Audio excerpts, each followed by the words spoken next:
But glad to have everyone in the room.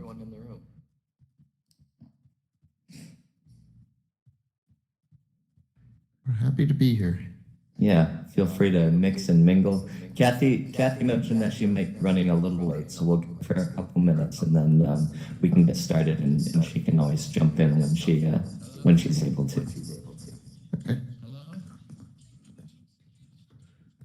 Ted, I don't know if I did you a huge favor or a terrible favor, but this last week I couldn't make a speaking gig. The government over in Korea had asked me to come in December, and I gave them your email address and said, Ted Shilowitz is the guy you want. So I think I'm actually already going to that in mid-December. That's my friend Chuck who won. And if it's the same thing, it might be a different thing. I mean, they're doing so many things, I don't know.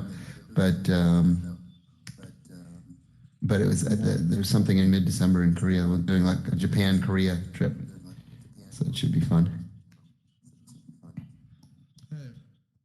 Hey, it's always interesting to see the person versus the avatar.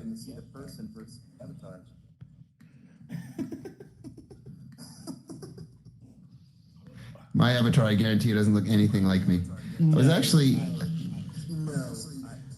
I'm actually, a lot of people are that way. I made my avatar pretty close. John, it's fun that way. And then it gives the openness to the person that you're talking to, if they can decide if you're real or not. Yeah, I was looking to see, I have a couple of volumetric captures of me, both video and still, because I do this stuff. And I was looking to see if there was a way to import that into AltSpace, but I don't think there is. I think you can do it in VR chat, but I don't think you can do it in AltSpace yet.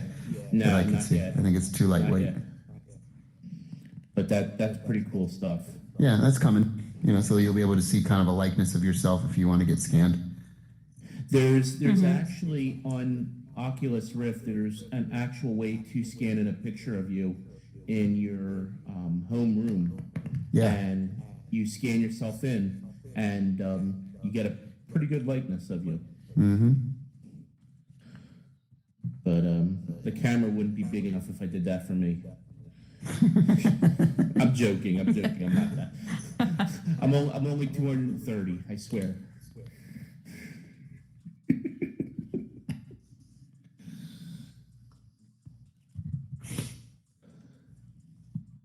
It looks like a nice little crowd has joined. It's cool. Hello. Hello. Hello.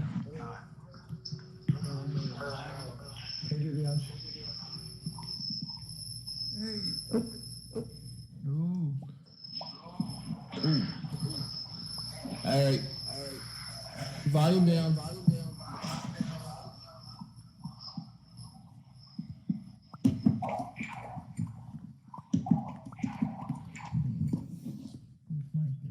Someone's popping emojis off on the top of their head there. Yeah. That's fun. Yeah, you can do that with this. Yeah. There we go. Look, everybody's doing it now. Perfect. A friend of mine are playing an interesting little life game now where, as opposed to sending emojis that make sense that are in context to the conversation, we just send completely random emojis that don't actually have anything to do with anything. And it started. We were like having this conversation, and then he sent me some weird emoji, and I put a question mark, and he just went random emoji, and I was like, oh, that's fun. We should totally do that. And like now, every time we have a conversation, we'll just stick in a random emoji that has nothing to do with the conversation in any way, shape, or form. And it's just a way to see all the different emojis that are out there. It's like, yeah, it makes sense. That's hysterical. Ted, they just on screen gave me an upgrade and gave me your job. It looks like on the screen over there. Nice. Yeah. Well, you can take my job. It's all you got to do is just do it. No, it's not like a real job. No, it's a Ted job. I'm not looking. I'm not looking for your job, man. No one could outdo you. Cathy's a futurist. It looks like she's got a magic leap on. I work as a futurist. She's got a magic leap on. And I apparently am a writer, producer, cultural mythologist, which, all right, that sounds exciting. I'll take it. Can you guys hear me? Hey, Cathy. Yeah, I can hear you. Hey. Cathy, you're doing the stuff that I'd want to be doing. Let's put it that way. Oh, well, we definitely connect. Chat some I more. have no problem with that. That's the kind of stuff the future of VR and AR. Yeah. And hey, Ted, how you doing? Good, Cathy. How are you? Good, good. It was I ran into you at LeapCon. It was great to see you there. So Yeah, that was a fun event, right? yeah, it was fantastic. Yeah. Anybody else go to it that's in the room? Just us? Is it two of us? Unfortunately. Anybody All right, had a well, chance thanks, to- everybody. Oh, okay. Go ahead, Evan. Sorry. Oh, go ahead. Sorry, No. I didn't mean to interrupt you. I was just going to say, did anybody had a chance to use the Magic Leap yet, other than Cathy and I? Not yet. All I right. actually just started working with Magic Leap, so FYI. So if you can go find one, there's a few out there. Developers have them. It's an interesting experience to try what they're up to. Okay, Evan, all you. Sorry. Well, all right. Well, thanks everybody for coming. So Ted and Cathy, John, if you guys want to just kind of scoot over here onto the stage. And then everybody else, what we're just going to ask is, so that we don't have any echoes or anything, if everybody can just use their mute button while everyone's speaking, and then we can make sure we don't have any echo and have the best audio that we can. But I'm Evan. I work with Dextra. We're putting on this event as well as the rest of the weekend. We have a summit starting tomorrow morning and going through Tuesday. In the description for this event, there was a bit of a description of that and a link and a discount code for registration as well. So if you guys can check out Dextra.com, we're a collaborative platform for artists to connect and collaborate across various different artistic skills and disciplines. So we're happy to put this on and have Ted and John and Cathy joining us today. So there'll be an opportunity for Q&A later. So the way that works is down on the right-hand side of your screens, there should be an Ask a Question button. And I believe if you use the flat hand up emoji as well, that'll also put you in the queue. So just hold off on those for now, and then we'll do some Q&A later, and we can field your questions. And I'll let Ted and John and Cathy introduce themselves and take it from there. Thanks for coming. Sure. Hi, everybody. All right, everybody's popping their emojis off. Is this the right volume for me? I just turned it down. Somebody suggested I turn my volume down a little bit. No, you're perfect. You're perfect. Okay, sounds good. So I guess unless anybody objects, I'll just start off maybe with a little background. Maybe we should all give like a little 2 minutes of background on who we are, why we're here, and just sort of point of reference for those that maybe don't know us. I have been involved in sort of the creative side of the movie making television business for a good long time. I worked in Florida as a mostly children's TV director for many years, and then sort of migrated into technology. Did 7 years working with Apple, helping them build what is now commonly known as desktop video, with a small engineering firm that we were partnered with to do that, and then did a little startup of a hard drive company that became very popular, and we sold it, and then helped do a company that made movie cameras. It's called the Red Camera. So I was the first employee of that, started that, and then retired from all that. And my friends at 20th Century Fox asked if I would be interested in just kind of helping them figure out the future of entertainment. And that's how I got this bizarre title of futurist, and did that for 5 years, and then just last year moved over to Paramount, so another movie studio. So that's 35 years of life packed into a minute and a half. Great. Should I go? Yeah. Awesome. My name is Cathy Hackle. I actually come to the VR AR world from a storytelling background. I used to be a journalist, worked for CNN, ABC News, Discovery, a whole bunch of different media. I've been in this space about 3 years, and I currently work as a futurist as well, but I work mostly with brands implementing marketing campaigns for enterprise and helping companies have a futuristic mindset when it comes to the future of business. I actually recently started a contract with Magic Leap, so I'm really excited about that. And I do some consulting as well for Mozilla. I'm here speaking on my behalf, not on any of my clients or any of the businesses I work with. And I can definitely share with you guys a little bit more about how I got into VR, I guess, later on in the conversation. So happy to be here. And I am John Booker. I am a writer, a mythologist, a story consultant. My background for a decade here in Hollywood was in writing for film and television and doing story consulting in that space. I've always been very interested in the intersection of art and technology and story. And about 2 years ago, I started writing a book about virtual reality in the intersection of story and virtual reality, and got to travel around the world and meet people that were doing really interesting work, including the illustrious Ted Schilowitz over there, who wrote the foreword to the book. And so the book Storytelling for Virtual Reality has done really well. It's sold really well and provided me lots of opportunities to go around the world and consult and speak. In the last year, I've been doing consulting in VR on the narrative level for a number of brands around the world, but also for theme parks and escape rooms, and even a few magicians who are trying to incorporate VR into their space. I've been working a lot out of Dubai, as well as Malta, and of course here in Hollywood. So really thrilled to be here to talk to all of you. So is the format of this that we're just the three of us kind of free form talking? Is there? I just want to make sure I'm not breaking any rules. No, you're good. You get it away. So Ted was kind enough to kind of come up with the idea of the augmented human and a description. So I'll just let you kind of take it from here, and feel free to free-form chat and do whatever you like.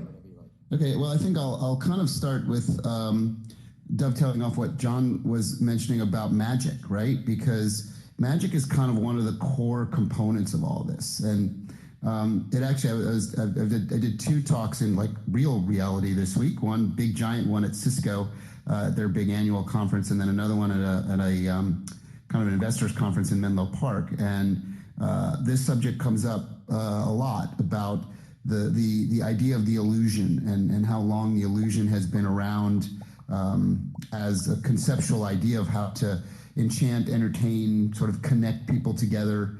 And that it's actually always been laced with technology, that illusionists and magicians actually always use technology in some form to achieve their objectives.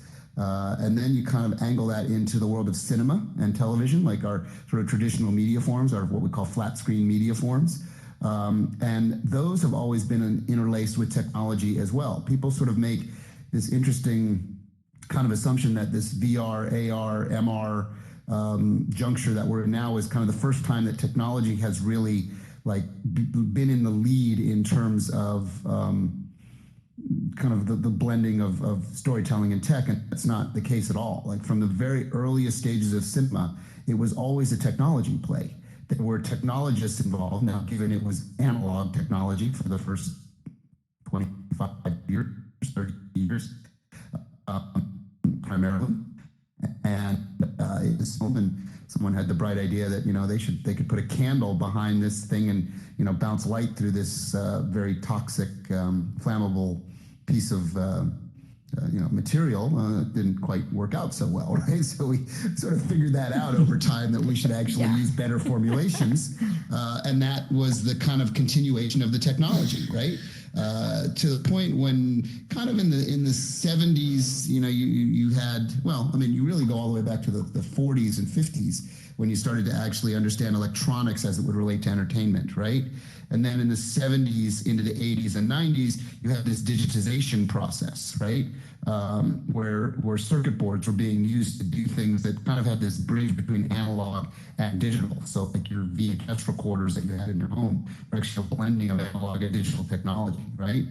And then in the late 80s into the 90s and then 2000s, you went fully digital.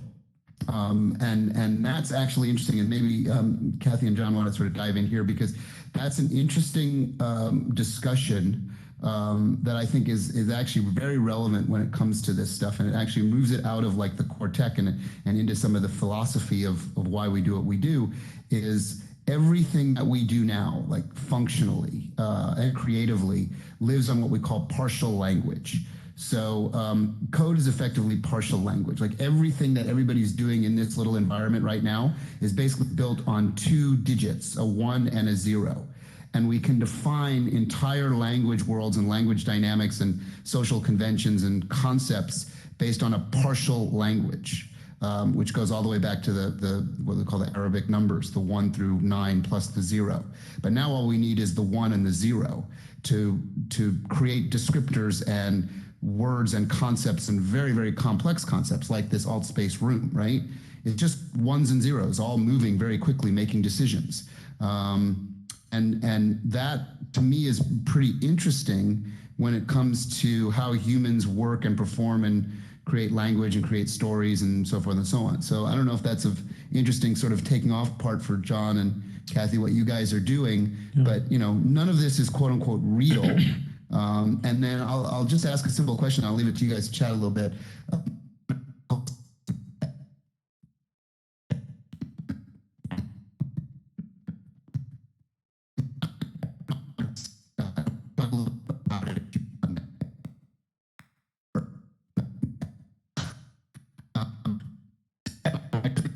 There. Yeah, I think what you're saying is really at the core of what we're trying to do. I often try and take a step back and ask myself, what is it we're trying to really accomplish in virtual reality that can't be accomplished in actual reality? What is it that we're after? And I think we have to look back at sort of the history of consciousness and what we're trying to, where are we trying to get? What are we, trying to accomplish? And I think, part of that it deals with symbolism, like you were talking about with Arabic numbers. Human language in some ways has failed us by being so limited in expressing the ideas that we want to express. And I think what we start to see with VR, AR, XR, the possibility of being able to express ideas that are beyond what human language has limited us to express. I love that you started with magic, because one of the magicians I'm consulting with right now, we're sort of trying to go back to a popular magician's trick that was used 150 years ago, called Pepper's Ghost. And Pepper's Ghost, of course, is the illusion that was used even at the Disney's Haunted Mansion to accomplish the ghosts that dance in the Haunted Mansion. And I think there's still so much to learn from the last several thousand years of the way that people have been attempting to execute deepening their own consciousness to express the condition of the human spirit and the human soul that just hasn't found resonance yet. And I see that theme in both of your work, Cathy and Ted both. You're both heroes of mine, because you really do approach this space from a philosophical point of view that is not just about the technology, but where are we trying to go with it? Thank you, John. That's awesome. I love that you talk about expression, because I think with avenues of artistic expression of written, non-written, but of expression of storytelling. Just yesterday, I was actually at Georgia Tech. I live in Atlanta, and I was speaking to an advisory board at Georgia Tech, and they have a big lineup in 2019 of tech and arts. And some of them include, what's her name, Maya Codis, who's a virtual singer, a hologram on stage. They've got Maria Callas performing, her hologram performing with the Georgia Tech Symphony Orchestra. And we're starting to have a great conversation about this melding of the physical and the digital, and this intersection that's happening. So I think it's really relevant that you talk about magic and that you talk about Pepper's Ghost, because most of these holograms are in some way based on the Pepper's Ghost principle. So it's just really interesting to see this collision of the physical and the digital, and how it's giving way to a new way of expressing ourselves, whether it's through art, or whether it's, through storytelling. It's just I think it's a really fantastic time to be a creative person and to be a technologist. Yeah, if you think about this kind of environment, this like quorum that we've gathered here is actually a modification of Pepper's Ghost in some ways, right?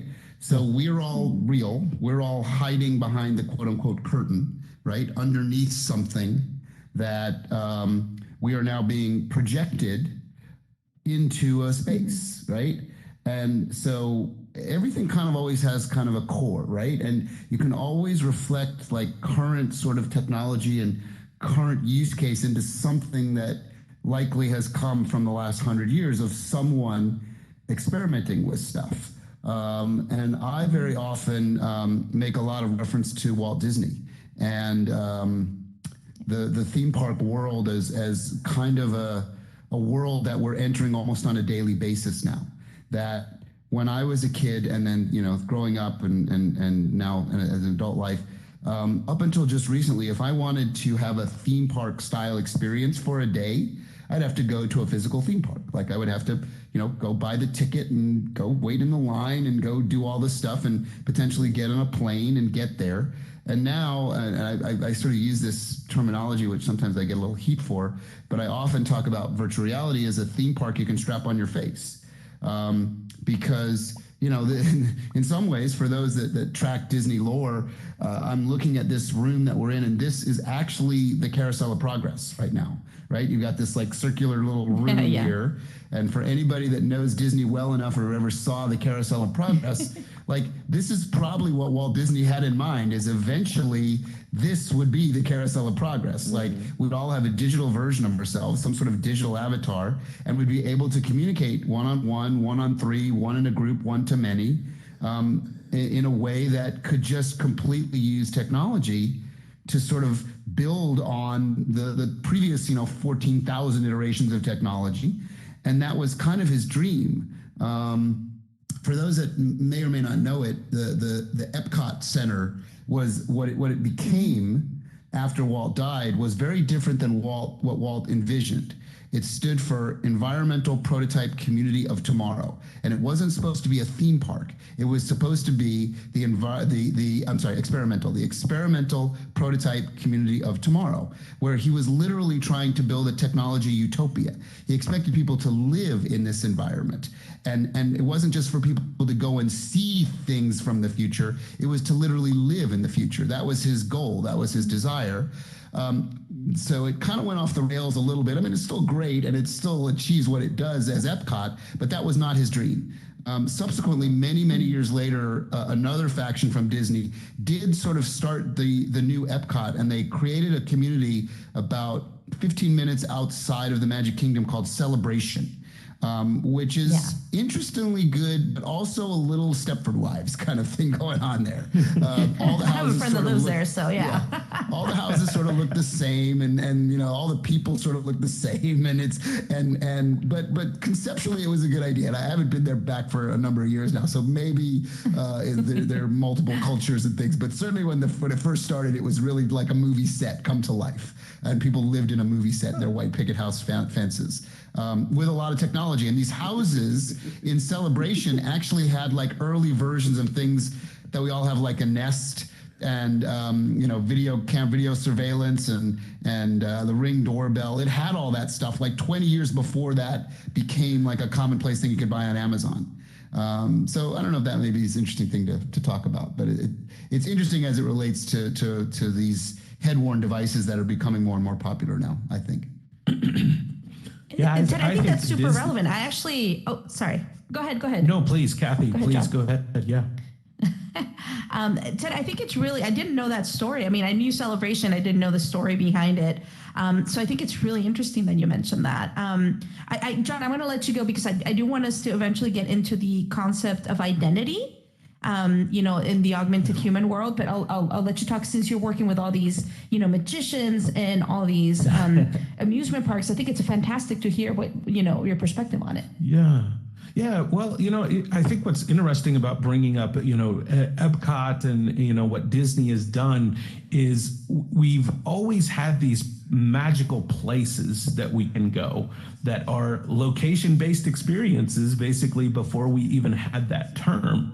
And so it's not surprising to me the popularity of location-based experiences being sort of one of the primary places we're seeing really exciting VR being used.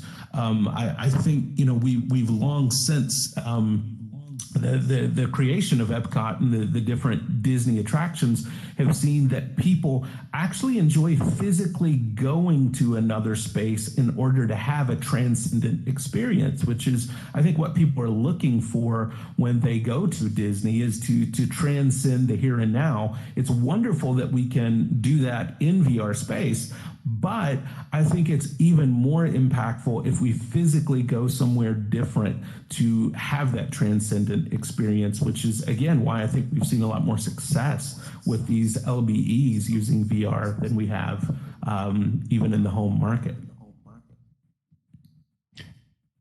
Yeah, it's interesting. In the current presentation that I'm giving now, I found this little clip. It's pretty easy to find. If you search for Michael Eisner shows you the Aladdin VR, you'll find this funky little YouTube clip from, this is now 25 years ago. So good.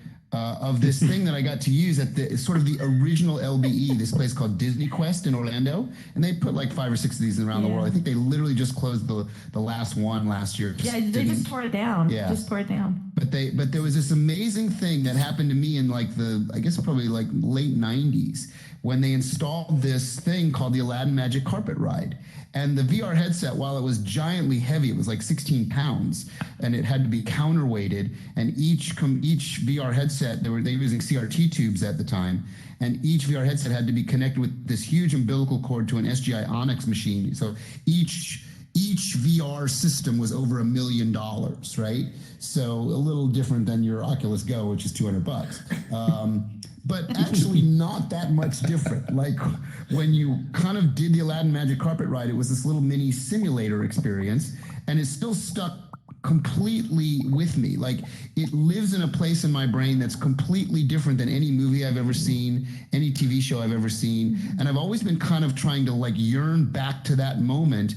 And when the DK1 first hit, and then we got these experimental HD prototype riffs, which were like, they only made a few of them, and there were a few people that had them, and then it went into the DK2, and you started to get beginnings of tracking. It was like my brain kind of reactivated from this thing that I got to do like 3 times 25 years ago, and then it like all came rushing back to me.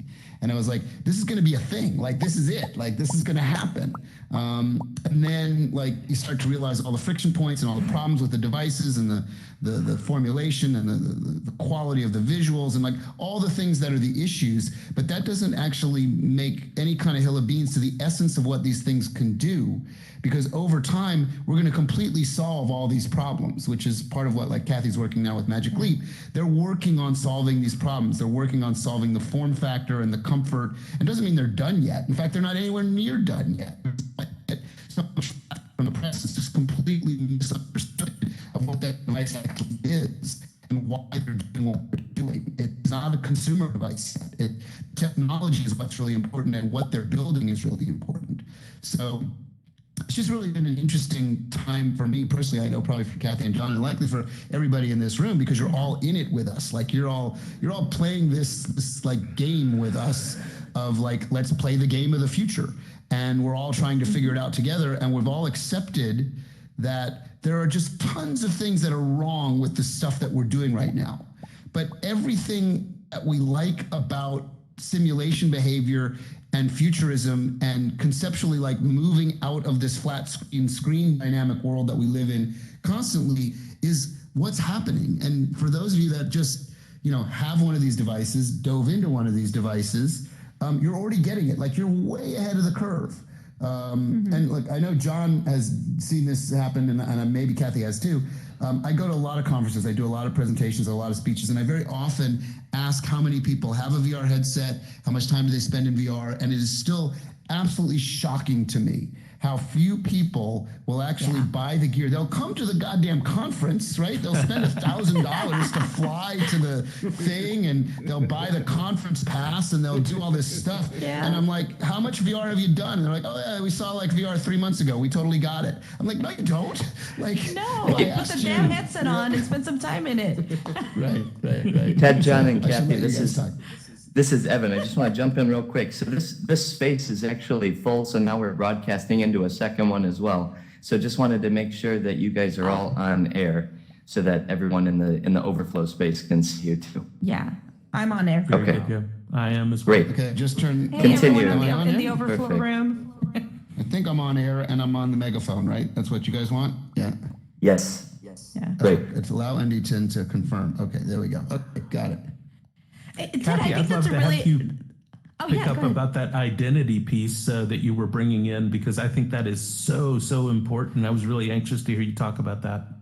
Yes, I think it's incredibly important when you think about the sense of identity. I was kind of looking around at all the avatars here and kind of clicking on everyone, seeing people's names, and kind of choosing who they're choosing to be in virtual reality. I think that's really interesting when you start to think about the fluidity of the newer generations and our sense of identity. I think that with VR, AR, with XR, we're going to have this new opportunity. I can come in here and my avatar can be a man, and I can be a man if I want to.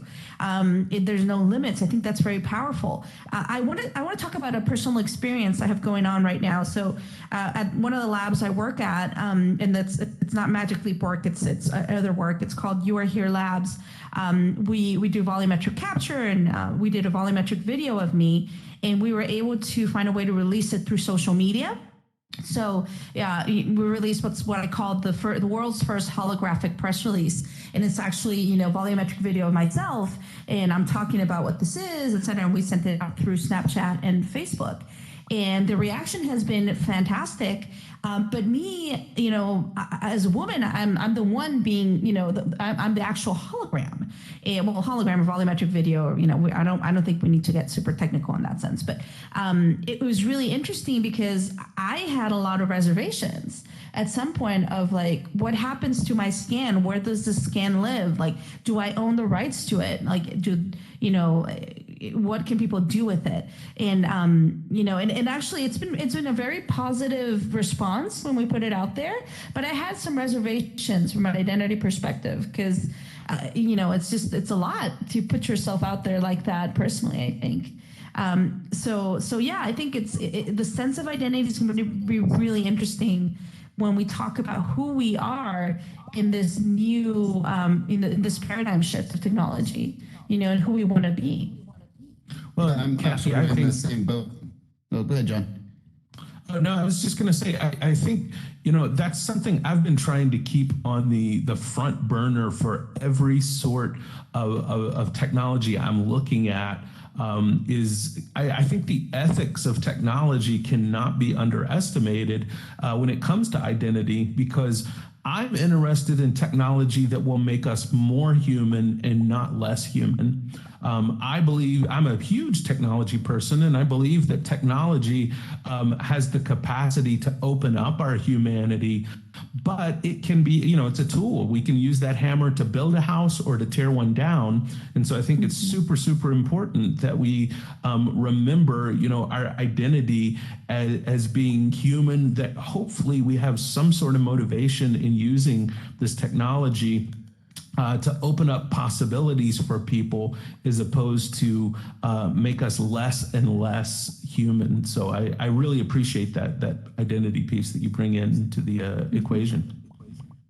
Yeah, I was going to say I'm kind of in the same boat as you, Cathy, because I've had myself avatared, photorealistically avatared a number of times now, for a number of reasons, because I'm an investor in a few companies that are doing volumetric capture. I'm on the board of a few companies that are doing volumetric capture, and I believe that is a next logical step to the evolution of this kind of spatial technologies that we're in, right? Everybody understands that virtual reality is so critical and augmented reality is so critical, and it's going to win because it's a spatial technology. It's not just a flat screen technology or a three-dimensional technology. We can actually move around in space with our devices, not just watch space. So video capture, I believe, has to evolve too.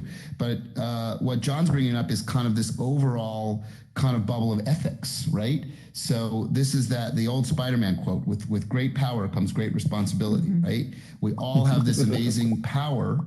And we could wreck this room really quickly, because if we didn't all follow sort of just a culturally dynamic rule set, this would become chaos very quickly, right? But we're all being quote unquote good citizens. We're following good moral ethics of, there are people listening, there are people talking. At some point we're going to get to Q&A, and that story rules will change. And this goes back to that book I was referring to when we started our talk, called Sapiens. So this is an interesting question. I'll ask this to Cathy and John, because if you've read the book, you'll know. If you haven't read the book, it's an interesting thing to see if you can pick up on it. There is one thing, and this is the core of ethics. There is one thing that humans can do, that Homo sapiens can do, that no other species on the planet can do.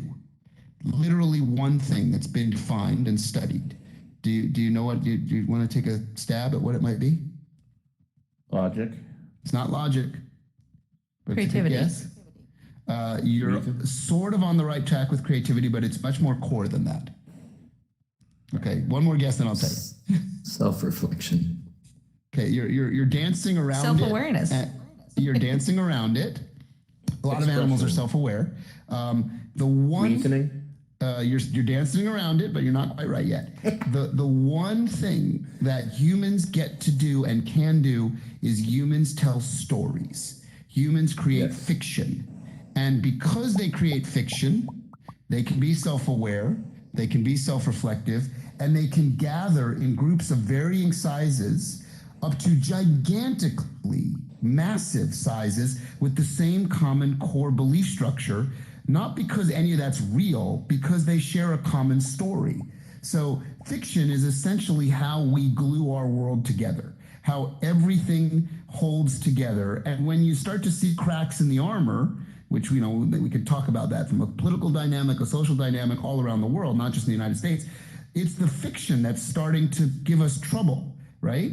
It's that people are starting to worry that the story isn't real anymore, even if none of it's real. This gets very philosophical very fast. That's why there's a big giant book you should read about this. But what's super interesting is, like, this is a great example of a shared fiction. We're all in this room together, and then Evan said, actually, there's an overflow room because other people want to join the story. They want to join the fiction, right?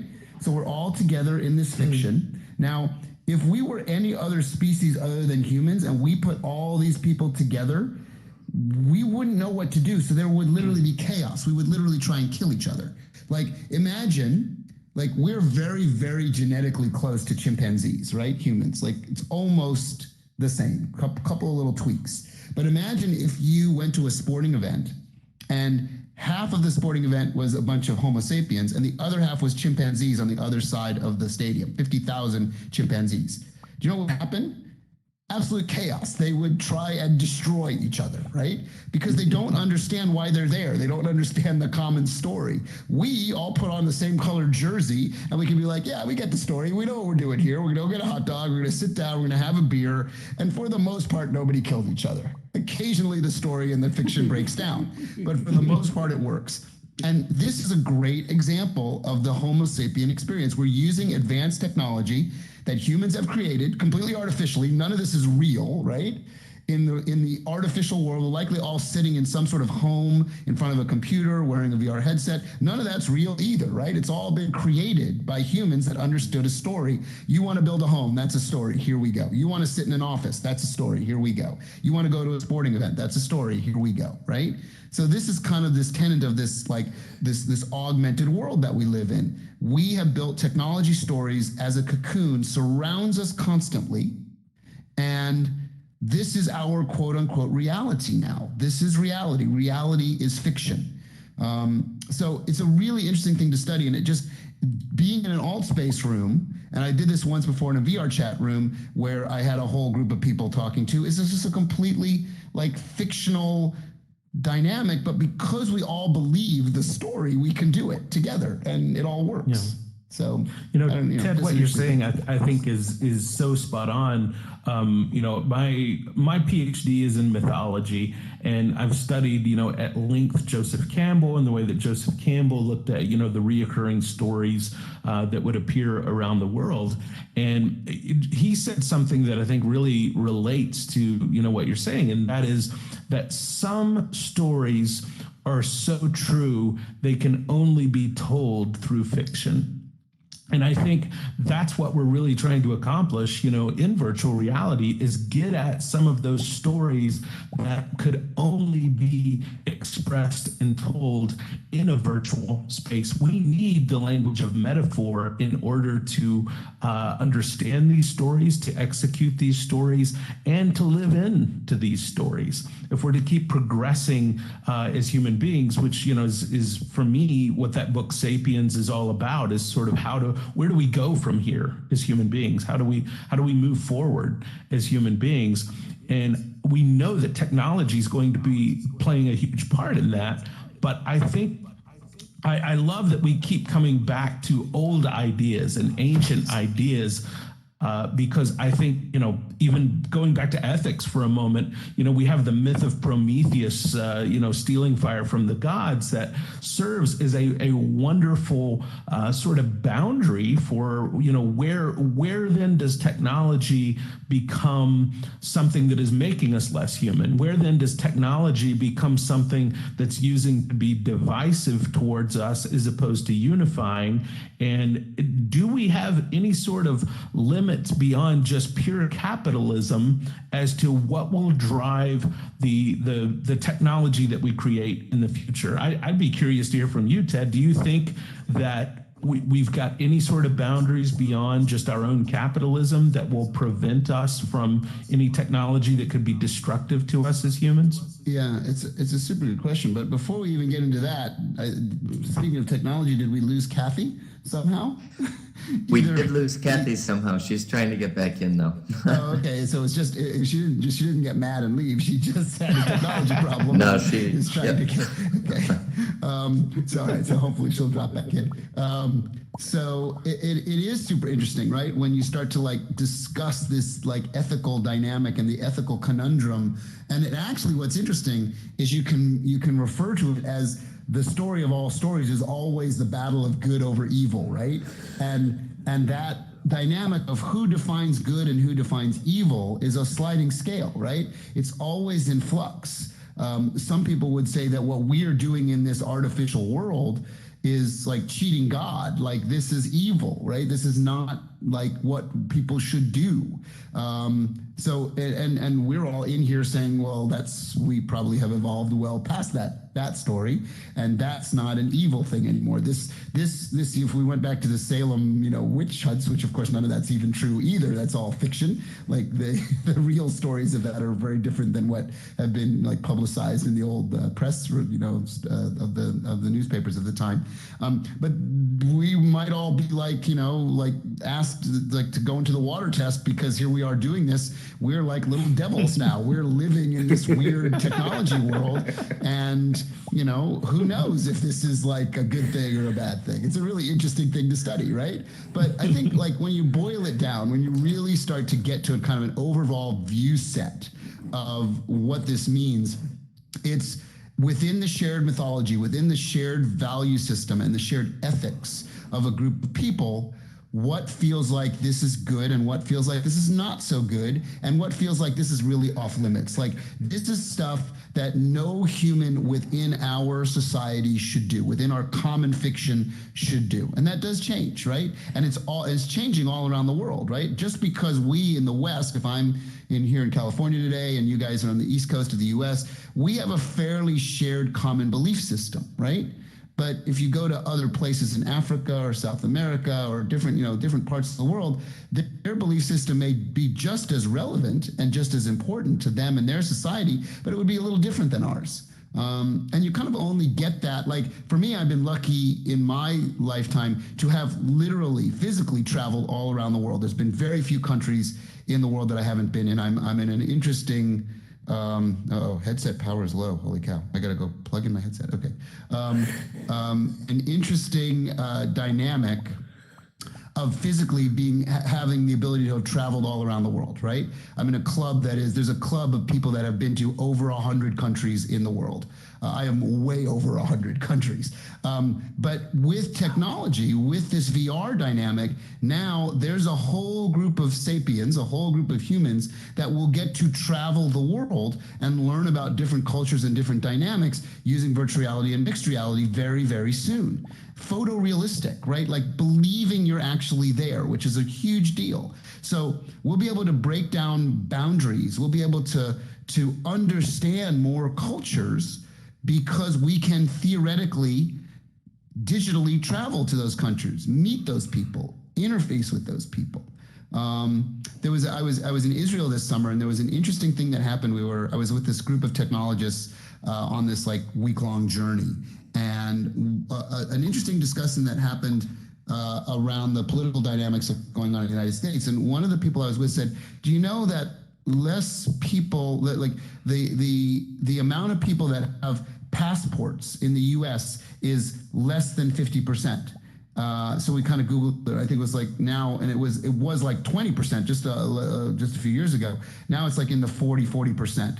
So if you think about it, less than half of the people of the United States have ever traveled outside of the United States.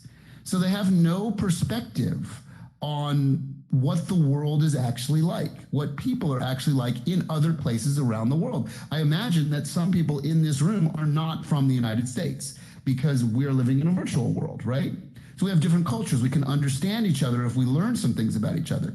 So an interesting sort of initiative that he proposed, which I was all for, is what if we can find a way for a large social organization to help people with this singular mission, to help people that don't have passports get a passport, and will help them pay for one trip to one other country. And then you can learn what it's like to go to Mexico or Brazil or Europe or Africa. And all it takes is cracking out of your shell to understand that people are more alike than different all around the planet. And they all like and want the same things, and they want peace and prosperity and, interesting things to happen to them. And it was so interesting that it came out of like, if you can take them out of their little shell and show them what it's like around the world, they will change their opinions. They won't be so nationalistic. And I think VR, when you talk about like what could VR really do, that's something that VR could do. We could get to a better global ethics place. We could start to teach people that they don't have to live in these societies that are so wrong, because there are other things out there. All you got to do is learn how to get to it. So I know that gets a little preachy and political, but I think it's interesting, the sort of touch point that you brought up, John. Yeah. Welcome back, Cathy. Oh, she's back. There we go. Oh, she's almost back. She's a still. She's a still life. It is almost Halloween. Yeah. Halloween's a good time for VR. Halloween's a good time for fiction, right? Like, that's, as I walk down my little street in California, and I look, now that I've read this book, everything like reflects through the lens of this Sapiens book, because like everybody's hanging up all their Halloween gack all over, right? And it's like, why do we all do this? Like, what is this common belief structure that this thing matters so much, right? And it's because it's fun, and because people like to get a little break from the tropes of like their daily life, and like Halloween's just one of those moments where we can all like have this shared story of it's fun to be scared, right? It's really cool. And you have a reflection within mass media, right? Because now you have this movie, the remake of Halloween, which is just crushing it, right? It's like making gobs and gobs of money because people want that story in their lives. It's like, but like everybody's constantly wondering, why do these Marvel movies make so much money? And why do they continue to make so much money over and over? Human story structure is people like the hero's journey, and they want to see it play out over and over and over again. And they like comic book characters. Like, even if nobody reads comic books, very few people read comic books, only really hardcore enthusiasts. Everybody likes the idea and the story of comics. Yeah. And what Marvel has tapped into, they've tapped into the vein, that economic vein, that success vein of this very simple worldwide global phenomenon story that people like comics. Like, that's it. You know? Well, and Ted, you bring up this idea of, these are all very simple, structured stories, which I think is a great lesson for those of us creating, VR. So often I see the stories being created in the VR space being far too complex and far too nuanced for what the technology is capable of right now. There's a story theorist named John Truby that said, the reason that traditional story structure works is because it's based on how human beings solve problems. And so when we go see the latest Marvel movie, when we watch something that holds a traditional, Aristotelian structure, we're actually on a subconscious level looking more closely at how human beings solve problems, which I think gives us a sense of hope for how we might be able to solve our own problems in our lives. Which is an exciting thing. Ted, your avatar is doing some very exorcist-like actions right now, speaking of Halloween. Ted, are you with us? I think he said he went to go recharge or plug it in. Well, he did say he had a battery issue. Okay, sounds good. I think I'm the last panelist standing here, it looks like. Oh, there we go. Ted, are you back with us? Yeah, I'm back. What I'm actually trying to do now, which is a little comical, because it just shows you how lowbrow all this stuff is. I'm just trying to find a USB charger that is somewhere in this place that I'm staying now before the headset dies. So I literally may die, and then that might, John, you're in. I'm out. Okay, so I'm doing my best to find one, but so far, no luck. Ted, as you're looking for that, one thing I wonder, you created this title for this panel. Do you have any thoughts? I've certainly got a few about the idea of putting this sort of technology inside the human body. I mean, we've long had medical technology, that allows us to put in artificial hearts and artificial, joints and pins and things in people's body. We of course have the capability to put microchips inside people's body to, augment the human experience. I am, on one hand, very excited about that. And on the other hand, again, how much technology do you put into someone before they become more robot than they are human? Right. And I think that is a discussion we have to have now before the tiger is unleashed, on humanity, and capitalism purely drives that discussion. Yeah, it's interesting. So as part of my presentation, John, I think you've seen me do this, and there are like YouTube videos of me doing this if you want to just Google it. The way I typically start a big talk in front of a group is I ask them to take out what I refer to as their pocket robots that they would understand as smartphones, but I think they're pocket robots. And then I make people swap them with each other and put their friend, the person that's sitting next to them's smartphone in their pocket or their purse. And people literally freak out. Like, I've done it, in small groups, 100 people. I've done it like in giant, big presentations with like 7,000 people in the audience. And you watch the roar of people like, what do you want me to do exactly? So, I do it. And I basically make the point. I show them the physicality of the fact that they are connected to this piece of pocket technology. It is now part of their humanity because it literally lives with them all day long. And there are some fascinating statistics that go along with it about, like, your smartphone is with you almost all the time. Like, when you take a shower, it's 12 feet away from you. Other than that, it's 2 to 3 it's less than a foot away from your brain. It's just living in your pocket all the time. And statistically, there's this crazy statistic that I found just recently, and I put it in the presentation. The average person touches their cell phone over 2,600 times a day. So think about that, right? It's just sort of crazy that, like, this piece of technology that we have that is affordable has evolved to this visual device that is connected to this massive power source, which is the grid computing world and an LTE and soon to be a 5G network, right? So it's not just this little shard of glass and this little processor in your pocket. It's connected to the Borg, right? If you're a Star Trek fan, right? And we have all become in some ways the Borg, right? So it's a super interesting sort of thought process to talk about like what has happened to our humanity, that our humanity is so interlaced with technology.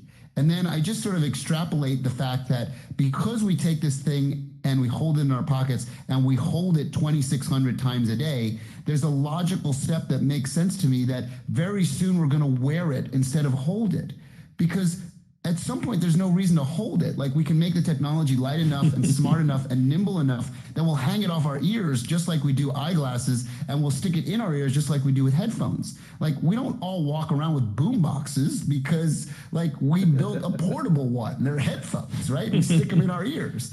So eventually, because the phone is not a phone anymore, it's a visual device, we're just going to wear that because we're already wearing it, right? And then again, there's a bunch of very funny YouTube videos, some are sort of sad, of people like walking into walls, falling into fountains in a shopping mall, and of course the whole texting and driving thing, right? Because we've been trained that this visual device is so important, we are willing to put our lives at risk every day. And bullshit if you tell me you don't do it, everybody does it, right? You try at a stoplight, you take your phone out, but the draw of it is so strong that you can't get away from it, right? And so we're already there. We're kind of already there. And that's what's interesting. Now, John, I'm going to let you talk, and I'm going to try and find a charger. So go at it. Absolutely. Evan, is it a good point that maybe we could go to the audience for some questions? I think we should do that. So why don't we do that? It's 9:25, and we had this scheduled till 9:30. So yeah, if we want to take some audience questions, so maybe why I'll don't we just go hold ahead on and do that? until my thing dies then, because trying to find a charger now I might crash the whole thing. So I'll just keep at it until the go dies. How's that for the next 5 minutes? And then I'll say goodbye to you already in advance, just in case it dies on me. So I can help field some of these. So it looks like we have one from Jari. Not sure if I'm pronouncing that right, but go ahead. You can ask your question if you like.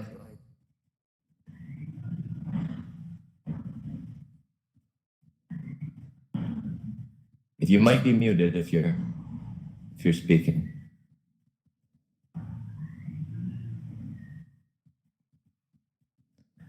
All right, let's try John. John, did you have a question? Yeah. Hi, guys. As I said before, I'm an older gentleman. I'm going to be 45 years old, going into a younger generation. Actually, going back to the graduate level for computers and cybersecurity. So I understand what you were saying about going into the ethics of full body scan, and that I was hoping Cathy would be here since she's into that as well. But I see this going into a realm where people are going to be putting themselves in such a position where they're going to be projecting themselves into this reality. I myself, being a father of 20-month-old, twin 20-month-olds, 9-year-old, having a wife and children, I'm seeing myself further and further indulge at night between the hours of 9 p.m. and whatever time in the morning to put myself into a space that allows me my freedoms again, that allows me my realities of fun. And when Ted just got out, but I was saying when he went to Disney, that's the idea. It gives me that ability to transpond myself into a different realm that I can see myself again. I see the future of technology taking us into places that we have yet to become available. And it allows us to transpond ourselves to another realm as Disney. You guys obviously are well advanced of what I'm capable of, but I would hope that one day that I could be looking into this at that level and say, wow, it really has. And looking at the movie industry, and as you're a writer and producer, you see the movie industry has taken that into such realms that they they take the mixed reality of life and put it into what we see on the screen. As I said, at my age, I see different levels of technology as it's progressed. And I never would have thought when I was 15 years old that I'd be standing in a room talking with people that were across the country or across the world. Hopefully that becomes, I know in the future, even a more simplistic idea. My children's children will be the ones that see it. And actually, to answer your question, actually chips are being produced for human ability.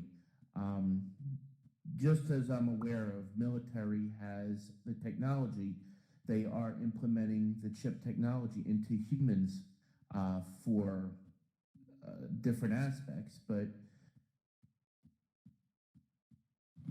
yeah, thank you for those thoughts, John. I think you bring up some really important points, and I'll choose one of those things and just quickly address it.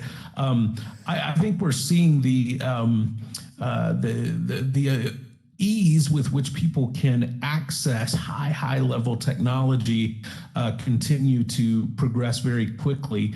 Those of us who are old enough to remember when dial-up internet was the only way to get on the internet, it used to be quite a process. You really had to have some tech savvy in order just to access the most simple things on the internet. Forget photos or videos or anything else. And now, my mother spends more time on the internet than I do because they've made the technology so easy for her. Now, I think we're going to continue to see that in all realms of technology. And I think, that companies obviously have a vested interest in making this sort of transcendent technology that allow us a much deeper view into the human experience. They have a huge interest in trying to make that as simple to use as possible. In the book I wrote, I interviewed a guy named Chris Milk, who, if you're in the VR community, you're probably familiar with Chris and his work. And he says in the book that he feels like one of the most or one of the greatest potentials of VR is when we actually have the ability to capture an experience that you could go back and relive your 10-year-old child's 10th birthday party. And that when we can actually incorporate this technology in a way that helps us relive the most dear experiences of our lives, and maybe even reconnect and enjoy experiences with people who have already passed away and things of that nature, that's really when this sort of technology will hit a critical mass. And so I think that's the thing that many of us are excited about, in the future, and we'll continue to see these technologies become easier and easier to use. So thank you for that question, John. Evan, did you have any other questions you wanted us to get to? Yeah. So Jeremy's here. Jeremy Casper is one of our other panelists over the weekend. So Jeremy, did you have a question? Yeah, actually. Hi, John. Hey, Jeremy. Good to see you. So John and I actually work together, so I guess we could actually sit around and talk about this on our own. But for the sake of the group, I'll put this question out there. I do believe that, as Ted was saying earlier when he was talking about Sapiens, that we use narrative to make sense of the world. When I experience pain in my life, I project narrative on top of it so it has meaning. And I think that in some ways, religion is the ultimate example of that. We use story in order to make sense of the world around us that we can't rectify in our minds. But sometimes a story like religion can start to trump reality.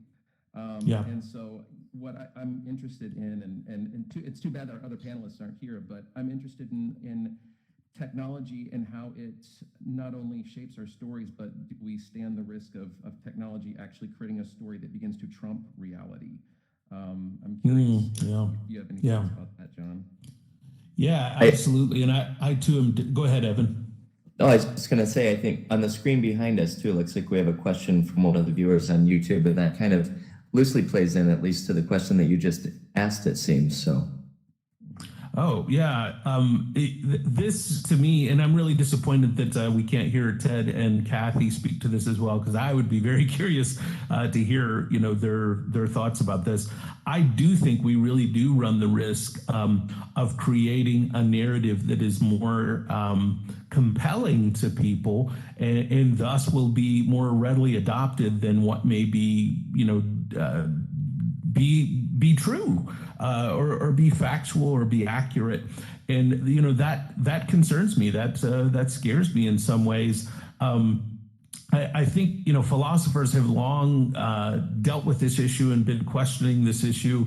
There's the old idea that can we prove that our entire past is not just an implanted memory, and that everything in our heads right now that we remember as the past, was implanted, and today is actually the first day of our lives, and everything we remember is the past. So you really get into the idea of how do we agree on an accepted reality? And I think in order to do that, you have to have a lot of voices speaking into that, which is one of the things I'm excited that VR grants us the opportunity to do, is have a lot of different voices speak into the nature of reality, and where should we find agreement on the nature of truth and what reality should be, which I think is a super, super important conversation. So thank you for that question, Jeremy.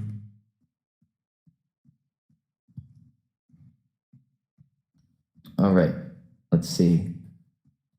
So we have guest 821110. So over that is, if you have a question, go ahead. All right, there you are. Hey, yeah. Hey. Everybody, this is Avinash from India. Hello. I'm audible?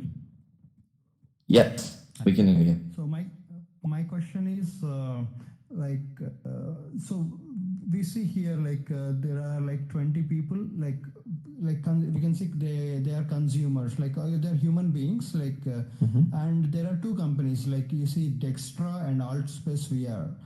So, and they have provided us with a platform so that we can all interact. So my question is, do you see that enterprise VR, I would like to thank the platform provider Altspace and Dextra for giving the platform, whereas we are consumers, we are the end users of the platform. So my question is, do you see enterprise VR or the consumer VR? Which of those things is going to hit the market first? What are your opinions on that? Thank you.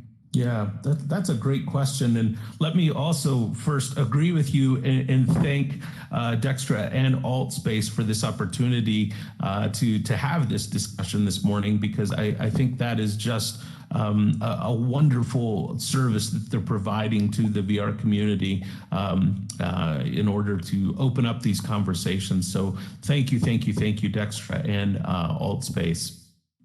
I think your question is a really important one.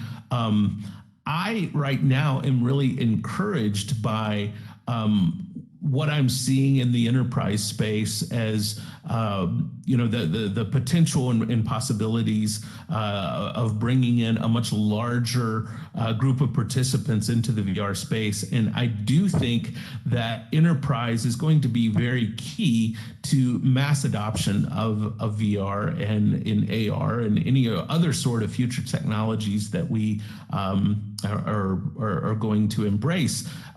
It's important that companies do embrace these things, and at the same time, I think we also have a responsibility to try and monitor, the motivations for companies that are using this space and that are using these types of technologies, to make sure that, again, capitalist motives don't completely steer the ship, because then I think we could easily drive off the cliff. But I've been very encouraged by the enterprises I've seen thus far who have been involved in this space, that they've been very ethically responsible in how they're executing the technology and the conversations they're inviting people into, such as those we're having today. So that's a great question. I really appreciate it. Great. And we can take another couple questions. I just wanted to say that Cathy and Ted both messaged me and said, thank you, everybody, very much. and unfortunately, they had a couple headset issues.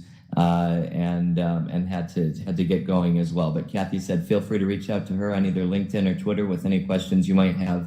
Ted as well said you can find him on LinkedIn or WhatsApp if anybody wants to ask them questions. And Daniel, you have a question as well? Yeah, I have a question. Actually, I have two thoughts about some of the comments that were made before. One question was about whether it would be enterprise driving the VR, and I think my opinion is yes, it will, but it depends on who takes it up. So I'm in education, and I'm driving to take VR to our educational institution. Once that gets accepted there, it kind of creates a loop. The more it gets accepted into an industry, the more enterprise can respond to that demand. So I think that's one thing. The other thing is somebody was talking about the virtual reality kind of, the story of virtual kind of taking over the story of reality. And I had a thought about this because I meditate quite often. And while meditating, I had a thought. It struck me that actually I'm currently, and maybe some of you are, I'm kind of spreading over three realities. So I have my everyday reality, and then there's this virtual reality that we're sharing now, and it feels really quite real and immersive. And when I meditate, that's my inner reality. So I realized that in a very real way, I'm living in three realities. Yeah, I just wanted to share that. Daniel, that is such a great point. I really appreciate you saying that, because I'm someone who also practices mindfulness in a variety of different ritualistic ways, as well as just my own human experience. And I feel often that I am living in those same three realities. And sometimes I feel a tension between those realities that I think is important for us to bring into the room, bring into the space, and into the conversation. The other thing you said that I really appreciate, and I wanted to build on just a bit more, is this education piece, because I also am someone who works in education. I teach classes at two different colleges here in the Los Angeles area, as well as, this last year, I've spent time in two different colleges in the UAE, one in Dubai and one in Abu Dhabi, looking at how they're bringing VR in. University of Malta has brought me in, and we've talked about bringing how we're, how they're using VR in their space. And I think that I agree with you on the enterprise thing. I think that's going to really be key to the success. I think the education piece can't be underestimated, and I'm so thrilled that you're bringing VR into the education space as well, because I think the more younger people are exposed to the full potential of virtual reality, the more that we will see this technology be adopted in the future, appreciated in the future, and used to its best extent. So I think that's a really huge thing that you've brought up. Yeah, I agree. I think it's not only that the youngsters will take it up, but as they take it up, we will find out what it can do. So it's like a journey of discovery. We want it to be adopted. We want people to be exposed to it and to understand. But only when that happens do applications emerge. Like the hive mind will come up with a completely new angle on it that nobody expected. And before we know it, we have a killer app. And like it's the email of VR, everybody's using it because it just makes sense.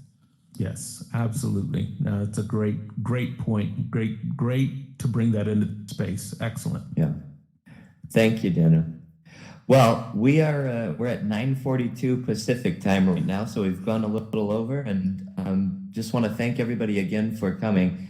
John will be still participating in a couple sessions with us over the weekend. So please do take a look at Dextra.com, and you can use discount code all caps VRS ALT VR Summit Alt 25. So VRS ALT 25, and get a 25% off discount. And we hope to see many of you there. Thank you, John, very much. Again, Cathy and Ted send their regards and thanks. you can reach out to them on LinkedIn, Twitter, and WhatsApp. So thank you, everybody. Hope to see you over the weekend. Thanks, everybody, for coming. Thank you so much. Thanks, Evan, Ken. thanks. Yeah. Thank you. Thanks again for having this morning. I thought this was just a fascinating conversation. So thank you so much. This was excellent. Yeah, I'm really pleased with it. I think it went really well. Yeah. I'm happy to have had everybody here. We had a good showing too. Had to use the overflow room, and I love that happened. I also, by the way, took a few photos in the room of all three of us panelists up here talking. So if you did not get any of those, I can share those with you. Yeah, thank you. No, send those along if you did. I took a bunch as well during.